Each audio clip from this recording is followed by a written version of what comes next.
Hello you guys! So today we're going to be making soft buttery pretzels.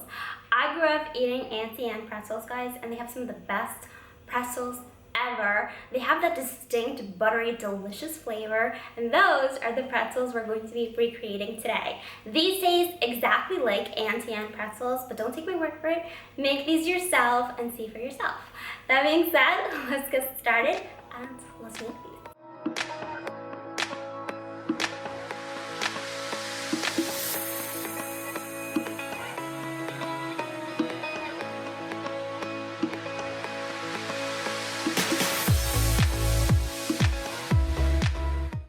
Alright you guys, so for this recipe you'll need some warm water. Be careful it isn't hot or it will kill your yeast. To that you're also going to add some milk and your yeast, of course. Now what makes this recipe different than normal pretzels is the milk and the melted butter, which you'll see in just a moment. It's just going to soften your dough and you'll get softer pretzels. Give those a good mix and add those to your mixing bowl along with your flour and your sugar. You do not need a mixer to make pretzels. You can do this by hand. This dough is actually quite easy to work with because it isn't as sticky as normal bread dough. Once your dough comes together, you're going to add your salt and continue mixing for another minute. You're then going to transfer your dough into a greased bowl, cover it with plastic wrap, and let it rise for about 2 hours.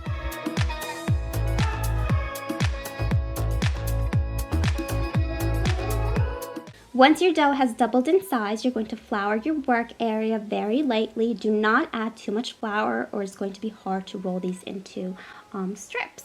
Now from this dough, you'll get about 6 to 10 pretzels depending how big you want to make these. I made 6 large pretzels. So this is what you do. You take a piece of dough and you're going to roll it onto your table. You will probably need to do this directly onto your table because the strips are quite long and boards usually aren't that long or big enough basically. So just make sure your table is clean and roll your strips. You're then going to make a U shape and you're going to take the ends, twist them, and form your pretzels. Now you can make the traditional pretzel shape and just twist the center once. However, if you've ever had an Auntie Anne pretzel, you know the best part is the middle section. So I'm going to twist mine about 3 or 4 times. That way I have a bigger and longer middle section. But if you want to make a traditional pretzel, just twist it once and do not join the ends. While those are resting, you're going to make your solution in which we're going to dip these in. It's just basically water and baking soda. Now, since my pretzels are quite big, if I were to lift them up, they wouldn't keep their shape. So this is what I do. I just cut strips of parchment paper around my pretzels. That way, when I dip these into the solution, they will hold their nice shape. Also, just spoon some water over them. That way you don't even have to flip them around. Obviously, if you made smaller pretzels, you won't have this problem. But my pretzels were pretty big. So just dip them for about 15 seconds. Then you're going to put them onto your baking sheet lined with parchment paper. And you're going to brush them with some egg whites. Now, this is the time you would add some salt on top. I personally love the plain Auntie Anne pretzels. It's my favorite pretzel ever, guys. So I won't be adding any salt to mine.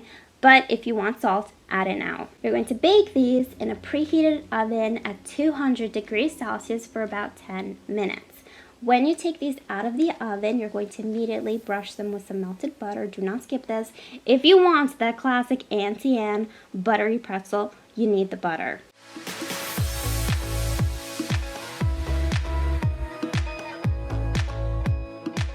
Now, do not be alarmed, but when these come out of the oven, they will stick to your parchment paper, as you can see.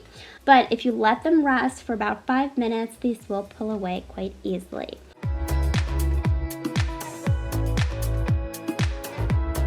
You're going to serve these warm, of course. That's the best way to eat Auntie Anne pretzels. These are super soft, very flavorful, and delicious.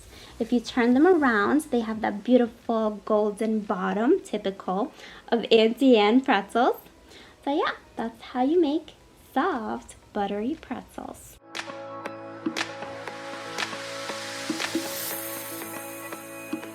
I hope you guys enjoyed this video. If you did, please give it a big thumbs up for me and please subscribe. I publish a new video every Friday. I really hope you guys will make these pretzels. If you do, I would love to see a picture. You can send it to me on all my social media accounts, which I will leave in the description box below. Yeah, thank you so much for watching, and I will see you next Friday.